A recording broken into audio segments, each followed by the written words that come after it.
faire quand notre travail ne nous convient plus et qu'on se sent un petit peu bloqué et se dit mais qu'est-ce que je fais maintenant?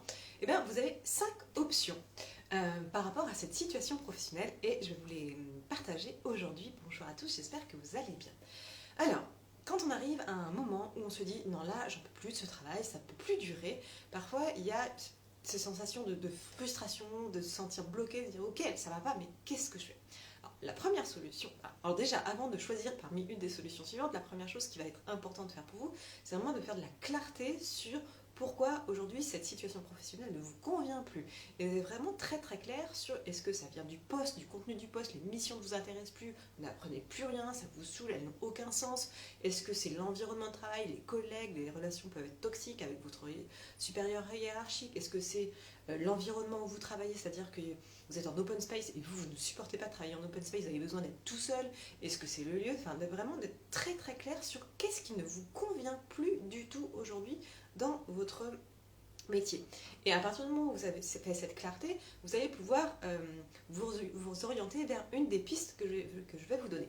Donc première option, qui est souvent la plus simple en fait à mettre, enfin la plus simple, la plus fréquente on va dire, c'est de se dire ok, ce métier-là, ce poste-là, ça me convient à peu près, je vais le faire ailleurs, donc je vais faire le même métier mais je vais postuler dans une autre entreprise.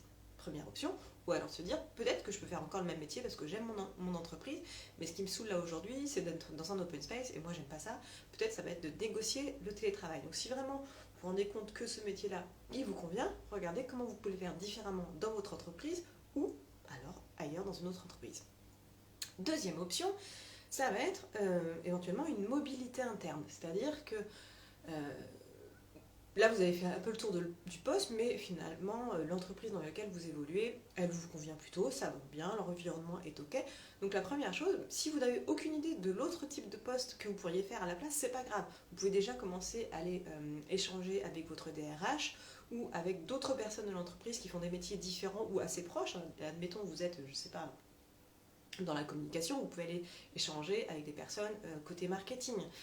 Même si vous êtes par exemple ingénieur, vous pouvez aller aussi échanger avec du marketing. Regardez, en fait, échanger avec des personnes qui font d'autres postes, des choses très différentes ou pas très différentes dans votre entreprise pour essayer comme ça de connaître les métiers, parce finalement il y a plein de métiers, mais on les connaît très peu, donc connaître un peu plus la réalité des métiers, échanger avec votre DRH qui, en fonction de votre parcours, de vos envies, peut aussi vous aiguiller et vous donner des noms de personnes avec qui vous pourriez échanger pour voir si le type de poste pourrait vous intéresser, même si vous ne le faites pas après plus tard dans cette entreprise-là.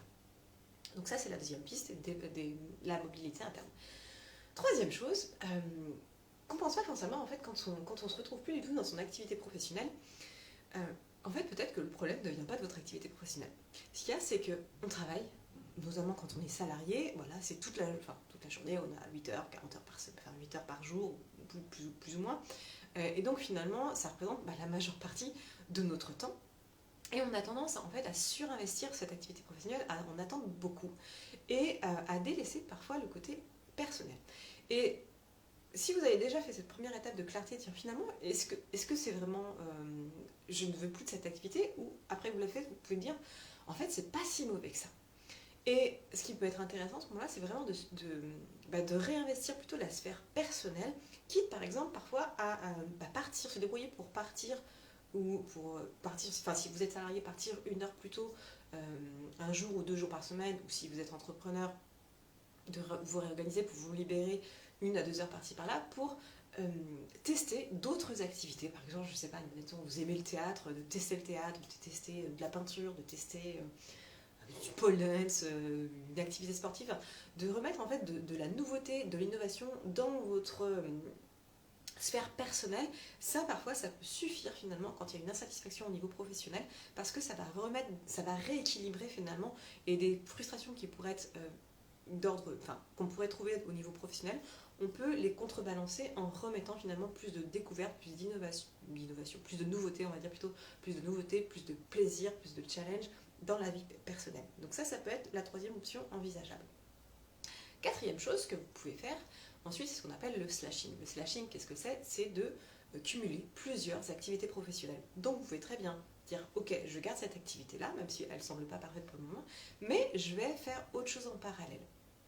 Alors, après, ça nécessite une certaine organisation, donc tout dépend aussi si vous avez des enfants ou pas, mais il y a par exemple des personnes qui peuvent travailler, notamment dans le droit, que j'ai vu travailler dans le droit, qui étaient attirées par la photo et qui faisaient en parallèle une activité de photographe le week-end, pendant les vacances, et qui développaient petit à petit cette activité.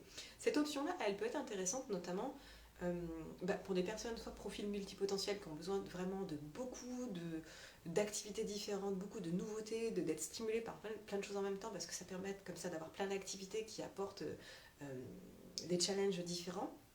Ou ça peut être intéressant si vous envisagez une reconversion, mais vous n'êtes pas encore sûr du métier, que vous ne savez pas, ou vous avez besoin de mettre en place une activité petit à petit. Donc ça peut être une idée. Donc soit vous faites ça le soir ou le week-end, tout dépend de vos horaires de travail, soit vous pouvez commencer à négocier un 4/5e, ou si vous êtes entrepreneur, à réorganiser votre emploi du temps pour pouvoir laisser une place à cette nouvelle activité que vous allez développer en parallèle. Et puis la dernière option, c'est la reconversion. Si vraiment vous vous rendez compte quand vous avez fait tout ce travail de clarté sur votre situation, que finalement c'est à la fois une question de contenu, de mission, de poste, d'environnement de travail, de perte d'entourage, qu'en fait il n'y a plus rien qui va, là vous pouvez commencer à envisager une reconversion. C'est une dernière option en fait. Donc si je rappelle les 5 options que vous avez, si aujourd'hui ça ne vous convient plus, et ça se fait vraiment qu'une fois que vous avez fait un travail de réflexion profonde, approfondie sur qu'est-ce qui ne vous convient plus aujourd'hui et de quoi vous avez envie pour la suite. Donc première option, c'est de garder les mêmes métiers, mais de le faire soit différemment dans votre entreprise, soit de le faire dans une autre entreprise. Deuxième option, c'est d'envisager une mobilité interne, c'est-à-dire que vous restez où vous êtes, mais sur un poste différent. Troisième option, ça veut dire, ok, on reste finalement tel quel dans ma vie professionnelle, mais je vais réinvestir ma vie personnelle en allant mettre en place de nouvelles activités qui vont me permettre de remettre un petit peu de nouveauté, d'exploration, de fun, de plaisir, de découverte. Quatrième chose, le slashing. Donc on va mettre en place une autre activité professionnelle en parallèle. Et la cinquième, qui est la reconversion complète. Donc dites-moi où vous en êtes vous par rapport à votre réflexion professionnelle. Est-ce que vous avez envisagé l'une des 5 options? Est-ce que vous êtes déjà passé par ces 5 options? Si aujourd'hui, justement, vous êtes en pleine réflexion sur que faire pour la suite, vous pouvez commencer la formation offerte 7 jours pour démarrer votre changement de vie professionnelle. C'est gratuit et ça va vous permettre justement de mettre en place ce travail de réflexion pour la suite, de clarté sur où est-ce que je fais, qu'est-ce que je reste, est-ce que je change, comment j'évolue pour la suite.